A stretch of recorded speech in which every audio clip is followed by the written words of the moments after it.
Hello and welcome to Hell's Game Room. I am Apocalypse and I am here on a mission. A mission to scour the dungeons for games worthy of my collection. And today... Hello and welcome Gamer Hellions to Hell's Game Room. I'm Apocalypse and I'm here on a mission to scour the dungeons for games worthy of my collection. And today I feel great. The fire is hot, the view is amazing, and every part of me feels like celebrating. In fact, I think it's time to raise some hell. Metaphorically, of course. And I've got the perfect game for raising hell. Give me just 1 second.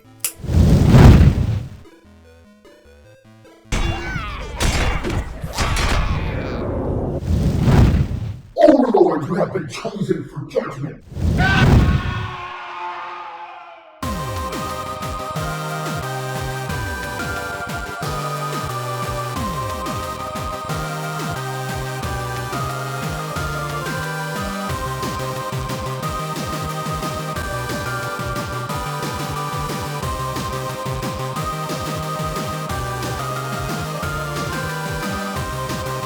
Overlord is an action-adventure game with some minor real-time strategy elements, created by the developers of the Age of Wonders series Triumph Studios in 2007. In the game, you play as a resurrected warrior, who I suspect was named Olimar at one point, but fuck it, in this game, he's the Overlord. You have under your control a horde of adorable little gremlin-looking slobs referred to as minions. You and your minions must vacate the land of the 7 ruling heroes, restore your tower, and find the one true ring of power.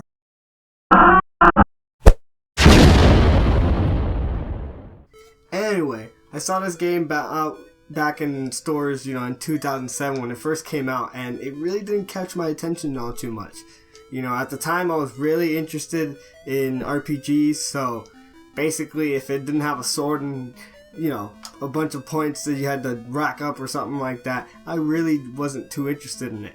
But now my tastes have matured quite a bit, and, we have Steam, so I don't need something like this.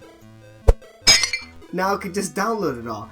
And what's great is they have the Overlord franchise pack, which is phenomenal. It's you get 2 games and an expansion for like $20, which is just Fucking great. But I'm pretty sure you guys don't want to hear about numbers. You guys want to see some gameplay, so let's get to that. In this case, the game starts off with a group of these gremlin-looking creatures breaking you out of your cozy little casket, including one that looks like a discount Yoda named Gnarl.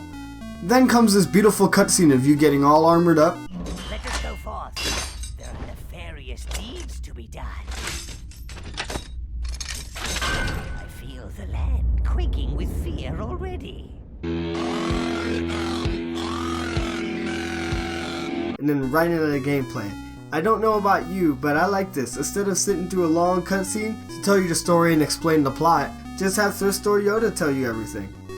He tells you that the last Overlord was killed by some heroes and that you're next in line to rule over all minion kind. And as their ruler, the minions will follow and do your bidding, whether it be attacking an enemy, carrying items, or terrorizing the peasants. Minions are weak individually and they can't swim, but they get stronger in a group with the help of pickups. Minions also come in 4 flavors. First, you've got brown minions, which take the role as a brawler tank and take the brunt of the damage. Then you have red minions, which can remove fire from pathways and act as range damage. There are green minions, which can pass freely through and remove poisonous plants that block your path, can also go invisible for stealth attacks.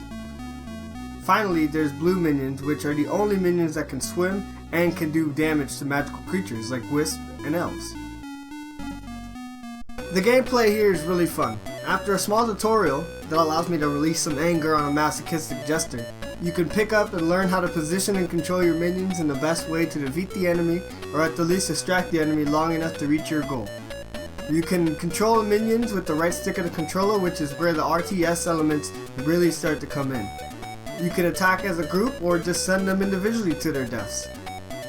You can also choose a specific color of minions and direct them to hold a position for ambushes. You can have a piece of the action as well, with a combination of one-button combos and magical spells like fireballs and buffs for your minions. As you travel, you will see many different items ranging from health and mana extensions to stacks of gold or even more spells for you to use. The game feels very familiar, and I'm not just talking about the obvious similarities to the Nintendo IP. I mean, let's be blunt. This game looks like, feels like, hell, it even smells like the Fable franchise. So much of this game looks like Fable with its medieval England aesthetics and crude humor that for the longest time I thought this game was developed by Lionsgate. It even borrows the alignment system from Fable as well, only instead of going from good to evil, you can work your way from evil to diabolical overlord, which is the way we do things here in Hell's Game Room. So to help you out there, we're going to do a 5 easy steps to being a diabolical overlord. Here we go. Step number 1. Rescue all the peasants. There's no reason to let the enemy have all the fun. A good overlord kills their own peasants. Step number 2. Peasants may ask you to find food for them, but what do they need with things like food? They should have their mind on ways to pay tribute to your glory, not to how full their stomachs are. Step number 3. The backtalk should never be allowed. Suppress all who speak ill of your greatness. Step number 4. Always remember to burn away some of the extra vegetation. An area of wasteland is perfect to make the landscape just pop. And step 5, and the most important rule, is to never let your minions drink. They'll just piss all over the fucking place.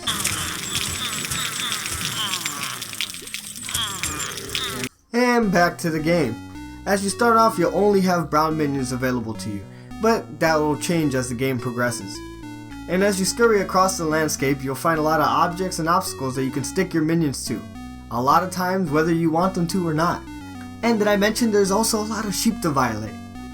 Eventually you will come across the town of Spree. Spree is having a bit of a problem. Their food was stolen and some of their residents have been captured. By hobbits no less. So it's up to you to rescue the peasants and find the food to help save the town from starvation. So you head over through the slave camps and into the halfling homes, but when you enter, be prepared to be very disoriented. Very disoriented. I mean seriously, who is in charge of designing this place? It's just the same cramped rooms over and over again. That, followed by the Overlord's speed, which makes him take forever, and the music that is for some reason looped over and over again as I wandered through the halfling hallways.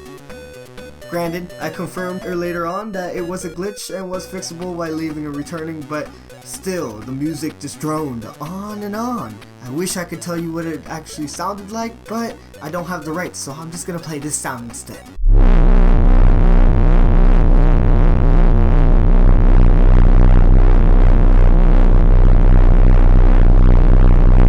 Once you're done freeing the peasants and their food, or not, it's time to crash the Munchkin Land block party. And what the fuck is that? Damn, it looks like he had too many second breakfasts. I mean, look at him run away. Is that even running? No, but in all seriousness, this big bucket of lard is named Melvin Underbelly. He's the first of the 7 heroes that you will need to defeat. Each one was represented by one of the 7 deadly sins.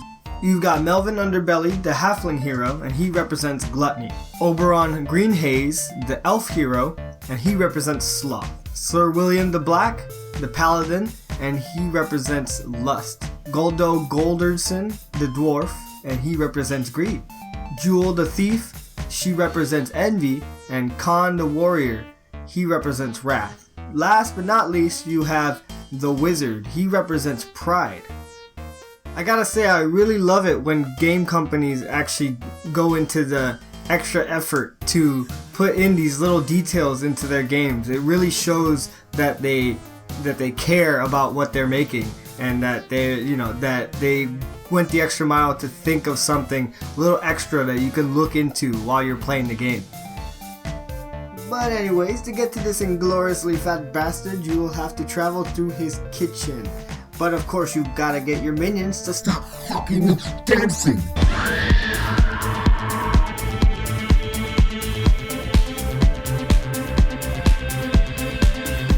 Once you get through the kitchen, you get to fight the Colossal Walrus.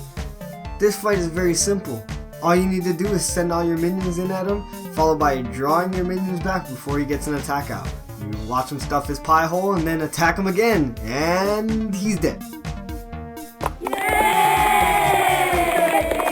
This is kind of depressing considering that he's the first of these so-called heroes that you're supposed to defeat, and he's just so easy. And here's where the game gets a little wobbly. When you realize that the game is easy, I mean really easy. Almost every fight relies on the same tactic, sending all your minions in and then withdrawing your minions before the enemy gets an attack. Rinse, repeat, rinse, repeat, rinse, repeat, over and over again. The game can't do anything to stop you. I mean, other than a couple glitches where your minions will get stuck in walls or just wherever the fuck they feel like it, usually you're just unstoppable. And you know, I get that, you know, you're the evil overlord and, you know, you're kind of supposed to be unstoppable, but it doesn't change the fact that it makes the game just really easy. And on top of that, the game is kind of short. It only really has about 30 hours of gameplay with the expansion. So, you know, it's just not quite where it should be. But honestly, I kind of love this game with its, you know, solid gameplay mechanics and, you know, Fable goofy charm. It's pretty awesome. Most importantly, you know, it gave me something different, something that that wasn't the same old movie wannabe action game crap that I've been playing, you know, recently. You know, and that kind of makes up for its, you know, the lack of difficulty and, you know, the kind of repetitive gameplay that can happen at times. And with that in mind, I think I'm going to give this game a 4 out of 5. You know, I'd recommend this game to anybody who just wanted to play something different. You know, anybody who, you know, wanted a good time waster type of game where you can just sit back, play it, and just, you know, enjoy the ride. You know, it's got really solid controls and it's really easy to play, so it keeps you pretty interested for most of the game. And plus, you know, $15 for a game and an expansion, can't really argue. Surrender. Hello and thank you, Gamer Hellions, for watching the show. Remember to like and subscribe if you enjoyed it, and I'll be doing this as often as I can. But while you wait, you know, check out my Facebook, check out my Twitter, or just check out these two videos. These are two people who I really admire and really enjoy here on YouTube. And please leave a comment, give me as much feedback as you can, and hell, if there's even a game you wanna see me cover, just put that down there too. Get the hell out of here.